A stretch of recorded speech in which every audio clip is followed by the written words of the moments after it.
Dhe cila është fjala kyçe pas vitaminës C që po thonim, ose ndoshta, do të thënë, nuk i krahasojmë këtë me njëra tjetrën, por pasi treguam për vitaminën C, cila vjen pastaj? hapi i radhës është përdorimi i retinolit, i cili çfarë bën?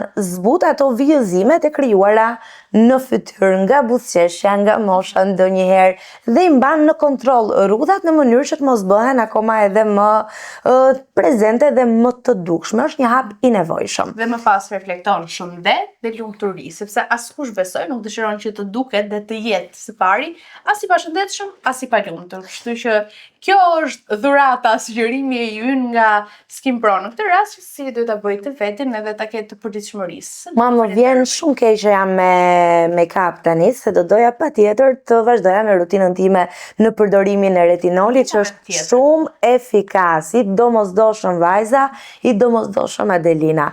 Mirë është i parandalojmë këto gjëra përpara se të ndodhin. Kështu që patjetër është një sugjerim për të gjithë. Ky paketim kaq bukur ndër të tjera. Shtëpi. Për shembull që ti je gjithmonë gati. Po nuk përfundojmë këtu. Kemi ende këshilla të tjera për t'ju dhënë.